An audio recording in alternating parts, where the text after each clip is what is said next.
अस्सलाम वालेकुम एवरीवन। आज हम डिस्कस करने वाले हैं एक और बहुत ही important topic that is related to hepatitis B surface antigen या hepatitis B serology. As you know that कि hepatitis B serology is very commonly ask in your exam. हर दूसरे तीसरे पेपर में हेपेटाइटिस बी की एंटीजन कोर एंटीबॉडीज इस तरह के क्वेश्चन जो है आ रहे होते हैं। तो इनको आंसर करने के लिए आपको बेसिक्स पता होना बहुत ज्यादा जरूरी है। बेसिक्स के लिए टेबल जो है ये आपको बहुत अच्छे से पता होना चाहिए, याद होना चाहिए फिंगर टिप्स पे। लेकिन डॉक्टर साहब ये तो हमसे याद ही नहीं होता। तो अब याद करने का या याद रखने का तरीका ये है कि पहले जो मैंने अपने नोट्स शेयर किए हैं आपने इनको अच्छे से रीड करना है, समझना है, अंडरस्टैंड करना है।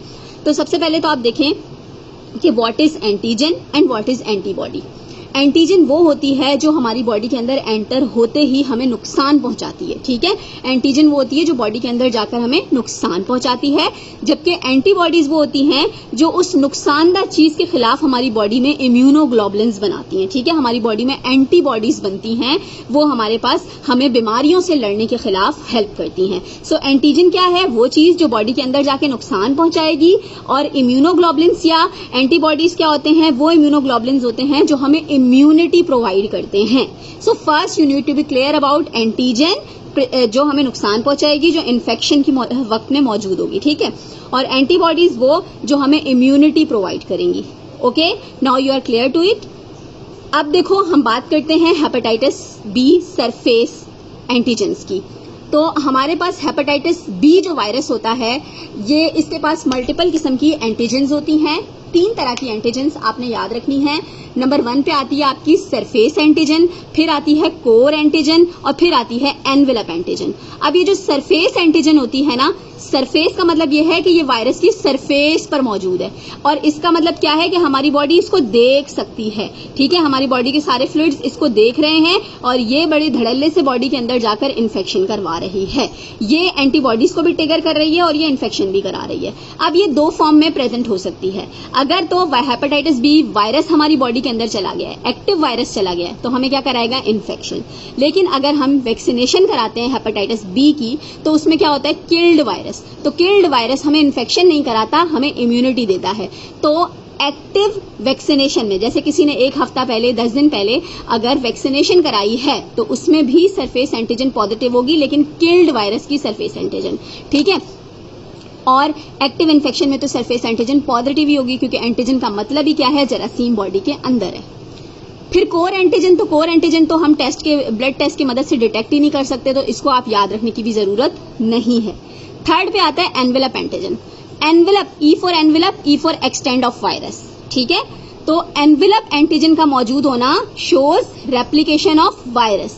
तो मतलब रेप्लिकेशन ऑफ वायरस का मतलब बॉडी में इन्फेक्शन मौजूद है, तो ये भी एक्टिव इन्फेक्शन को शो करती है। So you need to learn के सरफेस एंटीजन का क्या मतलब हुआ? एक्टिव इन्फेक्शन या रीसेंट वैक्सीनेशन। और envelope antigen is always present in active infection and in the replicative phase of infection. अब हम बात करते हैं एंटीबॉडीज की। अब एंटीबॉडीज कब बनती हैं? एंटीबॉडीज बनती हैं वायरस के खिलाफ, हमें इम्यूनिटी प्रोवाइड करने के लिए। तो वायरस के खिलाफ एंटीबॉडीज एक तो तब बनेंगी कि या तो हेपेटाइटिस बी का वायरस हमारी बॉडी के अंदर आया और अल्लाह ताला ने हमारे पूरे जो है जो फौजी सिस्टम है, इम्यून सिस्टम है, उसको एक्टिवेट किया और हमारी बॉडी में सरफेस एंटीबॉडीज बनना शुरू हो गई। दूसरी ये चीज हुई कि हमने वैक्सीनेशन करवाई, किल्ड वायरस हमारी बॉडी के अंदर गया और हमारी बॉडी में एंटीबॉडीज बनना शुरू हो गई। So it is present only if the patient get immune from previous infection और वैक्सीनेशन। तो हेपेटाइटिस बी सरफेस एंटीजन का मौजूद होना क्या बताता है कि या तो प्रीवियस इन्फेक्शन मौजूद हुआ है पेशेंट को, या फिर रीसेंट वैक्सीनेशन हुई है, या वैक्सीनेशन हुई हुई है पेशेंट की from that virus. Envelope antigen antibodies, मैंने आपको बताया एनवेलप एंटीबॉडीज जो होती हैं ये 2 तरह की होती हैं। आईजीएम एंटीबॉडीज जो होती हैं वो एक्टिव इन्फेक्शन को डोनेट करती हैं। एनवेलप का मतलब ही क्या है? रेप्लिकेटिव फेस, यानी कि बॉडी के अंदर वायरस मौजूद है।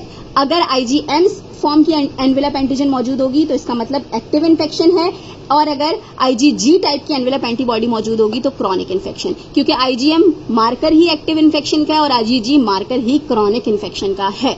So hope you are clear to this. अब हम जरा उस टेबल को देखते हैं जो आपको ज्यादा परेशान करता है।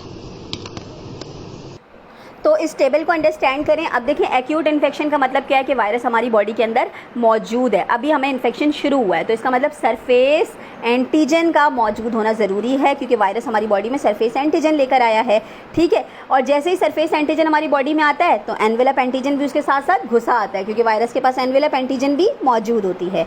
अब कोर जो थी वो क्या बनाती है, वो एंटीबॉडीज़ बनाती है, एंटीजन तो नज़र नहीं आती उसकी, तो एंटीबॉडीज़ वो कौन सी बनाएगी, क्योंकि एक्टिव इन्फेक्शन है तो वो IgM टाइप की एंटीबॉडीज़ बनाएगी, और हमारी बॉडी के अंदर अभी इम्यूनिटी वाली कोई एंटीबॉडी नहीं बनी है, सही है। फिर क्रॉनिक इन्फेक्शन में क्या होता है, क्रॉनिक इन्फेक्शन में भी सरफेस मौजूद है, वायरस हमारी बॉडी के अंदर मौजूद है, एनवेलप भी मौजूद है, क्योंकि वो रेप्लिकेट कर रहा है, एक्सटेंड कर रहा है वायरस को, E for envelope, E for extend, E for virus replication, यानी एक्सटेंस मींस वायरस रेप्लिकेशन। और क्योंकि इन्फेक्शन क्रॉनिक हो चुका है तो इसमें हमारे पास कोर एंटीबॉडी कौन सी होगी, IgG टाइप की, ठीक है। और अभी तक हम इन्फेक्शन बॉडी के अंदर मौजूद है, पर्सन जो है वो इम्यूनाइज नहीं हुआ, तो सरफेस एंटीबॉडीज़ नहीं मौजूद होंगी। अब इम्यून फ्रॉम प्रीवियस इन्फेक्शन, अब इम्यूनाइजेशन आ चुकी है, तो जब इम्यूनाइजेशन आती है तो एंटीबॉडीज़ बॉडी के अंदर मौजूद होंगी। अब इम्यूनाइजेशन चाहे आपको वैक्सीनेशन से मिली हुई हो, चाहे प्रीवियस इन्फेक्शन से मिली हुई हो, सरफेस एंटीबॉडीज़ लाजमी प्रेजेंट होंगी। तो एंटीबॉडीज़ इसमें प्रेजेंट होती हैं, और एंटीजन जो होती हैं वो दोनों नेगेटिव होती हैं, क्योंकि वायरस ख़त्म हो चुका है, बॉडी इम्यूनिटी गेन कर चुकी है। तो इसमें क्या होता है कि एंटीबॉडीज़ जो हैं वो बॉडी में बनना शुरू हो जाती हैं, either you are immune from the previous infection और इम्यून फ्रॉम द वैक्सीनेशन।